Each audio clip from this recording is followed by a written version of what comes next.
Hello everybody, I'm Logan Crawford. The polls have closed in a number of states across the country, and in just a matter of hours now, Americans will know whether President Barack Obama is going to stay in the White House or if Mitt Romney will become the 45th President of the United States. All right, I think we're going to see a lot of seesawing tonight. I think the early precincts are reporting, and it depends on where they are. If they're larger urban areas within Ohio, for example, they would be more likely to go to Barack Obama. More of the suburban and rural areas more likely to go to Mitt Romney. So it depends on that percentage where those votes are coming from. One large urban area is where President Barack Obama is from. It is his adopted hometown, Chicago. He is awaiting the outcome of today's vote.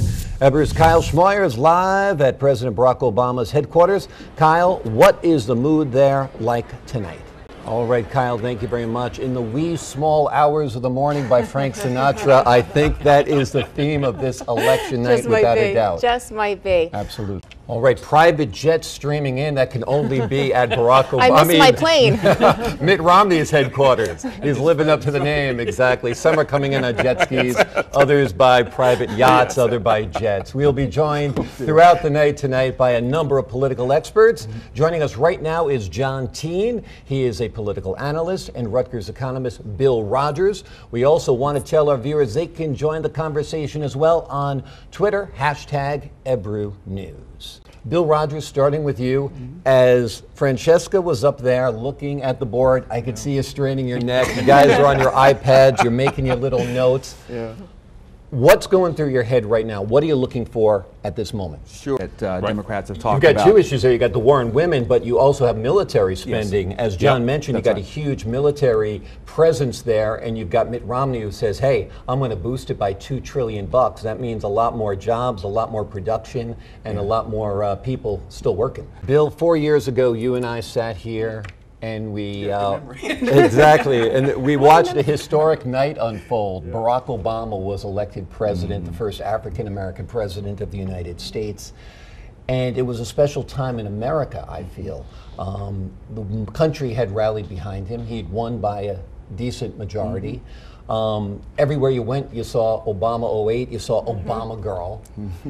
I don't see that in 2012. I don't see the bumper stickers, I don't see the lawn signs, I don't see quite that magic. Do you agree? Most definitely. All right, Jim Hooker, thank you very much. We want to remind our viewers at home you can join the conversation on Twitter, #EbruNews. What Jim just told us is quite interesting, that the people who are online by 7 o'clock will be allowed to vote no matter how long it takes. That's how much interest there is in this race. Part of it is driven through negativity. In my opinion, this is the nastiest presidential race I have seen in my lifetime. Dr. McCoy, do you agree? Oh, in terms of the presidential race, absolutely. How much does this come down to being the most popular kid in the class? I always say to my children that what your teachers tell you is a big lie. When you go to school, they say it's not a popularity contest. Well, guess what? It's always a popularity contest. Voters just like Barack Obama better, perhaps, depending on what happens tonight, but it appears that way. Do you think it's a cult of personality that won this? All right, Francesca, and the presidential race remains too close to call. Of course, that is the big question of the night. One major news organization is projecting that some leaning battleground states are now leaning towards Barack Obama, but of course it's going to come down to Ohio and Florida, which are too close to call. All right, Jim Hooker, thank you very much. We appreciate that report from Virginia. Now we're going to head up north to the great state of Massachusetts, where Ebru's Maria Katz-Sandoval is following the Romney campaign. Maria, what's going on there? Is the joint jumping just yet? Let's talk a little bit about what's happening tonight. Again, I think the folks at home want to know what's happening with the presidential race.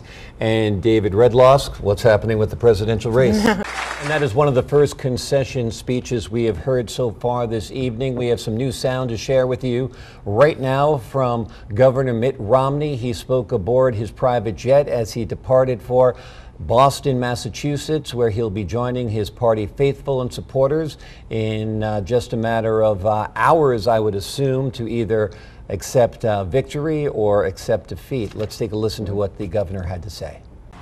Ebru News is also projecting that Barack Obama will be reelected as the 45th President of the United States. winning another 4-year term during a hard-fought battle that has gone on for at least a year, if not longer. There have been a series of debates that took place in this country where Mitt Romney and Barack Obama squared off, 3 debates in all. All right, Kyle Schmoyer reporting live from Obama headquarters in Chicago. They're looking forward for the man to come out, but of course the other man's got to concede first. Yeah, we all want to see him make the speech. You got people, an increased number of people on food stamps. They're not going to vote for Mitt Romney. You've got people who've had their unemployment benefits extended for, in some cases, up to 100 weeks. They're not going to vote for Mitt Romney. Are we developing an electorate that votes for dependency and wants big government to take care of them? Yes. It'd be interesting to see if this presidential election took place in 2010 instead of 2012. Certainly there was a lot of backlash against the president back then, but the economy has proved since then as well. We're going to take a quick break from your exclusive coverage of America Votes 2012 right here on Ebru TV. And we'll be joining you in just a couple of minutes, and hopefully we'll be bringing you the President of the United States and his acceptance speech. Chris Christie's speech at the Republican National Convention I thought was awful. I thought that is not a man who is in support. We've got some pictures to show you. Romney is coming out right now. There is Governor Mitt Romney about to concede the race. Let's take a listen. Thank you. Okay, you are looking at live footage from Boston, Massachusetts, where Governor Mitt Romney has just conceded the race. He said that many challenges lie ahead for America and that he prays that President Barack Obama guides the nation in the right direction. He thanked his running mate Paul Ryan, who he said was the second best choice he ever made in his life, the first best being his wife, to whom he's been married for more than 40 years. He talked about the strength of family and how everything is gauged by how well each family does individually. He talked about job creators, that he hoped that they would invest again in America. He talked about the leaders of this country, both Republican and Democrat, putting people before politics, as he wanted people to work in a bipartisan manner. He said he left everything on the field, that there is nothing more that he had to give to this game of politics, and that he hoped that he could have led his party supporters and the nation, but it did not turn out that way. He said that America has chosen another leader and that he prays for this country at this time of many great challenges. Coming up. The President of the United States is about to greet and is greeting his many supporters in Chicago, Illinois. Let's take a listen. Well, it has been a long night. We have been live here for 6 hours on Ebru News. We appreciate you tuning in to our exclusive coverage, America Votes 2012. I'm Logan Crawford. Have a good night, and God bless America.